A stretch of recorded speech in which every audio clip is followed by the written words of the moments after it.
السلام علیکم ورحمۃ اللہ وبرکاتہ۔ الحمدللہ والصلاۃ والسلام علی رسول اللہ، اما بعد۔ آج کا ہمارا سبق سورۃ البقرہ آیت نمبر 57، 58، 59 ہے۔ اعوذ باللہ من الشیطان الرجیم۔ وظللنا، واو اور ظللنا، ہم نے سایہ کیا۔ وظللنا، اور ہم نے سایہ کیا۔ نون الف زبر نا کا ترجمہ ہم ہے۔ یہ پہلے بھی آپ کو بتلایا، اور اس آیت کے اندر یہ لفظ کئی دفعہ استعمال ہوگا۔ وَظَلَّلْنَا، اور ہم نے سایہ کیا، علیکم، تم پر۔ علا آپ نے پڑھا تھا، علا معنی ہوتا ہے پر، جب الگ لکھیں گے تو علا پڑھا جاتا ہے، لیکن جب ملا کر پڑھیں گے تو وہ پھر کھڑی زبر جو ہے وہ جزم کے اندر تبدیل ہو جائے گی۔ علیکم، تم پر، علیکم، تم پر۔ الغمامہ، بادل کا۔ وَظَلَّلْنَا، اور ہم نے سایہ کیا، علیکم، تم پر، الغمامہ، بادل کا۔ وَأَنزَلْنَا، واو اور انزلنا، ہم نے اتارا۔ نزل، ٹھیک ہے، نون الف نا، ہم نے۔ وَأَنزَلْنَا، اور ہم نے اتارا، علیکم، تم پر۔ کیا اتارا؟ المنّ، من۔ منّا، من کس کو کہتے ہیں؟ رسول اللہ صلی اللہ علیہ وآلہ وسلم نے صحیح بخاری اور صحیح مسلم کے اندر خود اس کی تفسیر بیان فرمائی ہے۔ فرمایا کہ القمأۃ من المن وماؤها شفاء للعین، کہ کھمبی من میں سے ہے اور اس کا پانی آنکھ کے لیے شفا ہے۔ اور بھی بہت سی چیزیں ہیں جو من کے اندر شامل ہوتی ہیں، جن میں سے ایک کھمبی تھی اور دوسرا میٹھی گوند، جس کو عبداللہ بن عباس اور امام مجاہد رحمہ اللہ نے نقل کیا ہے۔ تو انزلنا، ہم نے اتارا، علیکم، تم پر، المنّ، من، والسلویٰ، اور سلویٰ۔ یہ سلویٰ بٹیر یا بٹیر سے ملتا جلتا پرندہ تھا۔ صحرا میں اللہ کے حکم سے بے شمار پرندے آ جایا کرتے تھے اور انہیں وہ پکڑ کے کھا لیا کرتے تھے۔ یہ اصل میں بات ہے صحرائے سینا کی، کہ جب یہ صحرائے سینا میں گئے تو ان کے پاس کھانے کے لیے بھی کچھ نہیں تھا، اور صحرا کی دھوپ نے انہیں سخت جلا دیا تھا۔ تو اللہ رب العالمین نے ان کے اوپر خاص قسم کا بادل ان کے اوپر بھیج دیا، جو ہمیشہ ان کے اوپر سایہ کر کے رکھتا تھا۔ وَظَلَّلْنَا عَلَيْكُمُ الْغَمَامَ، ٹھیک ہے، اور سایہ اللہ رب العالمین نے دے دیا، جس کی وجہ سے ان کو صحرا کے اندر کسی قسم کی گرمی محسوس نہیں ہوتی تھی۔ اور اسی طرح پھر اللہ تعالیٰ نے کھانے پینے کا بندوبست بھی کر دیا، من اور سلویٰ اللہ رب العالمین نے اتار دیا۔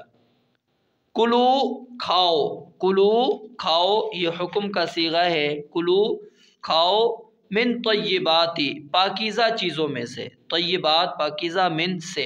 کلو، کھاؤ، من طیبات، پاکیزہ چیزوں میں سے، ما، جو، رزقناکم، ہم نے تمہیں دیا۔ رزقنا، ہم نے دیا، کم، تم کو۔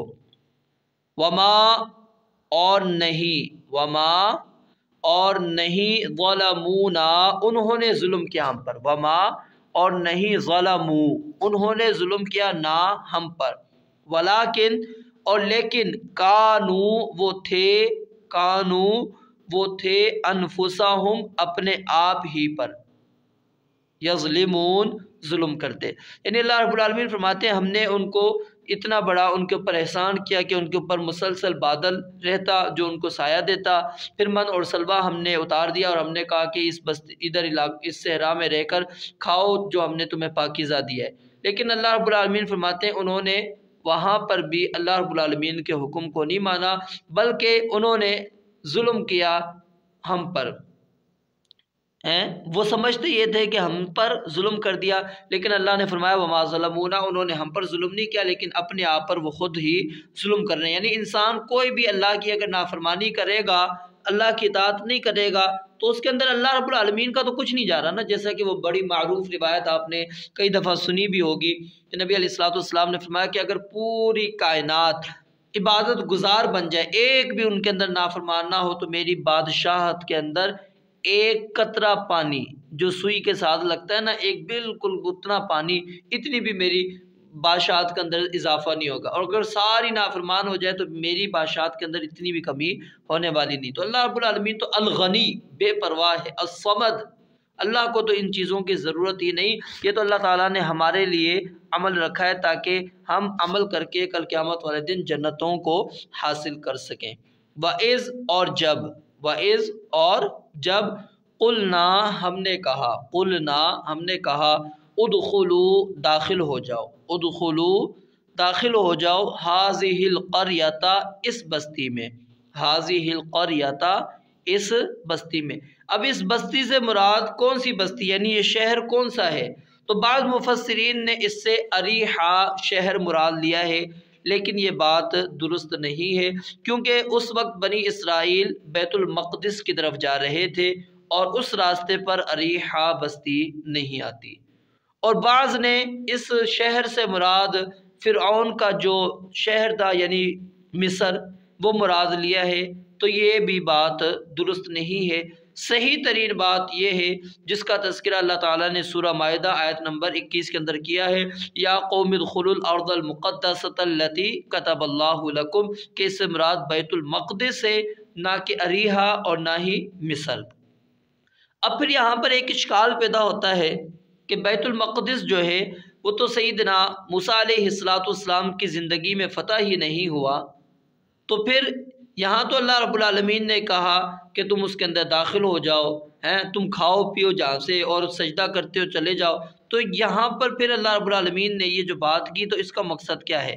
تو امام رازی نے اس اشکال کا حل پیش کیا ہے، کہتے ہیں کہ ضروری نہیں کہ یہ حکم موسیٰ علیہ السلام کی زبانی دیا گیا ہو، بلکہ یہ عین ممکن ہے کہ یوشع بن نون علیہ السلام کے عہد نبوت میں جب بیت المقدس فتح ہوا تو انہیں حکم دیا گیا ہو کہ اس فتح کی شکر گزاری میں اللہ تعالیٰ کے عاجز بندوں کی طرح سجدہ ریز ہو کر اپنے گناہوں کی بخشش مانگتے ہوئے شہر کے اندر داخل ہو جاؤ۔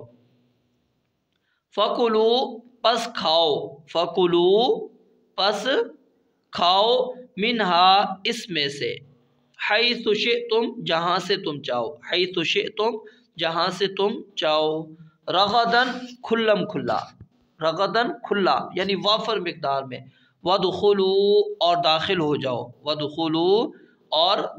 جاؤ، البابا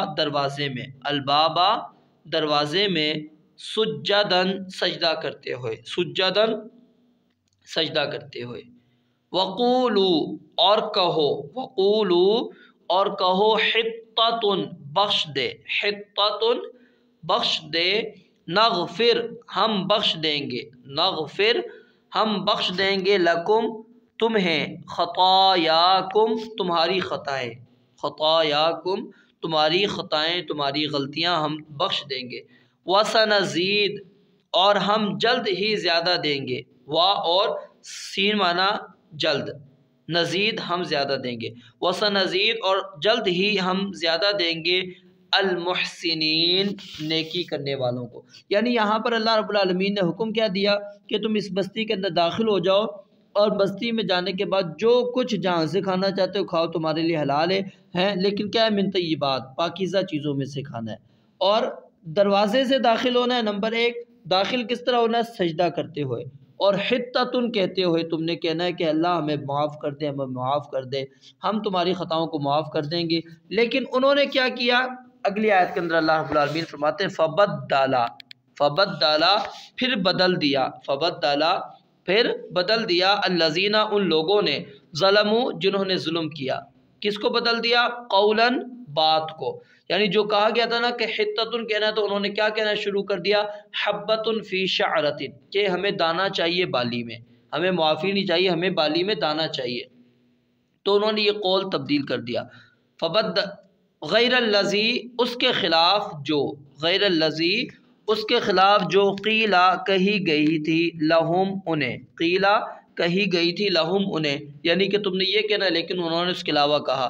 فانزلنا تو ہم نے اتار دیا، پس ہم نے اتار دیا علی الذین ان لوگوں پر، ظلموا جنہوں نے ظلم کیا تھا، یعنی کیا کیا تھا؟ ہمارے حکم کو نہیں مانا، ہمارے حکم سے عدولی کی اور اپنی مرضی کی، تو ہم نے ان کے اوپر اتارا، کیا اتارا؟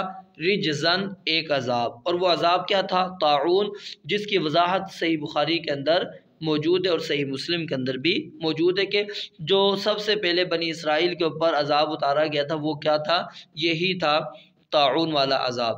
تو رجزن عذاب من السماء آسمان سے، من السماء آسمان سے، بما کانو بما اس وجہ سے، با وجہ کے لیے آیا یہاں پر، بما اس وجہ سے جو کانو تھے وہ یفسقون نافرمانی کرتے، یفسقون نافرمانی کرتے، یعنی وہ اللہ کی حدود سے کلی طور پر نکل گئے تھے، ظالم تھے۔